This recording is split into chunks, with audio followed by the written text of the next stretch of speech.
हाँ जी दोस्तों, अन plus none पर मैं आपका दिल से स्वागत करता हूँ। अगर आप इस चैनल पे पहली दफ़ा जुड़े हो तो प्लीज़ इस चैनल को सब्सक्राइब कर लीजिए।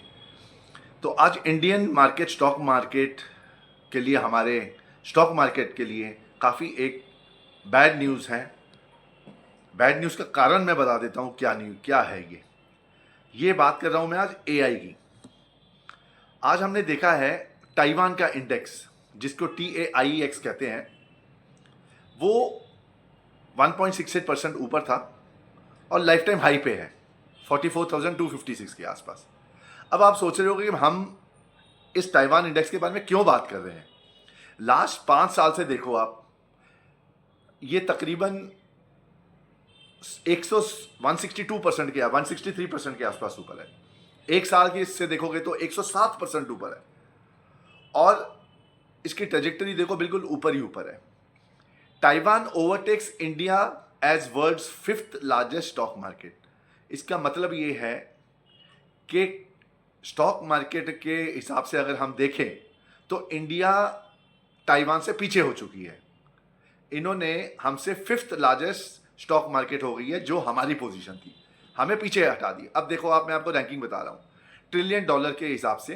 पहला तो यूनाइटेड स्टेट्स है 75, फिर है चाइना 14.84%, फिर जापान है, फिर हांगकांग है। अब इंडिया था 5th पे और कनाडा था 6th पे और कोरिया था 7th पे। अपना अपना ताइवान था 7th में। ताइवान आ चुका है 5th पोजीशन पे और इंडिया को इसने पीछे धकेल दिया है। Taiwan beats India and became the world's 5th largest stock market. तो हमारे स्टॉक मार्केट की पोजीशन नीचे चली गई है इंडिया की। और हम देखेंगे कि इसका कारण क्या है। हम सोच रहे होंगे इसका कारण क्या है। इसका कारण है ओनली एंड ओनली एआई। हम ये सोच रहे हैं कि इंडिया का पैसा जा कहाँ रहा है, ये यहीं जा रहा है। अब वहाँ की TSMC एक कंपनी है जो सेमीकंडक्टर बनाती है। 2300 का भाव है उसका।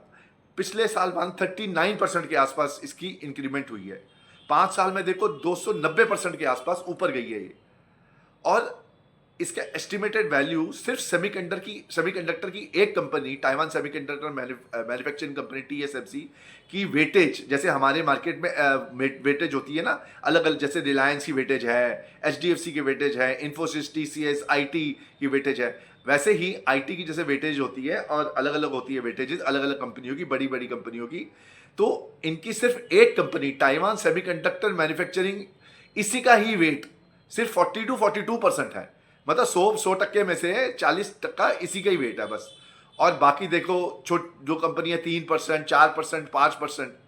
तो मोटा मोटी कंक्लूजन यही निकलता है इसमें कि अगर भगवान ना करे, हमारे लिए तो फायदा ही है, अगर ये फुस हो गया एआई तो हमारी तो लग जाएगी लॉटरी, क्योंकि सारा पैसा इनका एआई में ही फंसा हुआ है। अगर एआई इनका हो गया फुस तो हमारी बल्ले बल्ले है। लेकिन अगर जिस हिसाब से एआई चल रहा है, तो अगर उस हिसाब से हो गया तो इंडिया की तो हालत खराब ही होने वाली है। मतलब समझ लो सारा पैसा 40% TMC अपना TSMC में ही है। अगर ये खत्म हो गई तो मार्केट ही खत्म हो गई उनकी। तो मोटा मोटी बात, उनकी जो मार्केट डिपेंडेंट है पूरी TSMC मतलब सेमीकंडक्टर पे ही है। अब मैं बताता हूँ इसकी असलियत।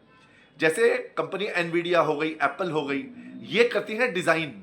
हाँ जी, ये डिजाइन करती है, चिप को मैन्युफैक्चर नहीं करती, ये डिजाइन करती है और ये देती है TSMC को, क्योंकि TSMC मैन्युफैक्चर करती है इनकी। अब देखो एनवीडिया का देखो एस्टिमेटेड रेवेन्यू शेयर 19%, एप्पल का 17%। ये सारी कंपनियां ब्रॉडकॉम, मीडियाटेक, कॉलकॉम, AMD, ये सारी कंपनियां हैं जो अपना TSMC को देती है और ये TSMC मैन्युफैक्चर करके इनको देती है, खाली डिजाइनिंग करती है बस। ठीक है जी। अब हम TSMC के क्लाइंट्स देख रहे हैं, ये ब्रॉडकॉम, मीडियाटेक, कॉलकॉम, AMD। अब इनके भाव देखो, इसका भाव देखो कितना ऊपर है टुडे, 422.01। ये सारी कंपनियां आज की तारीख में ऊपर ही ऊपर है।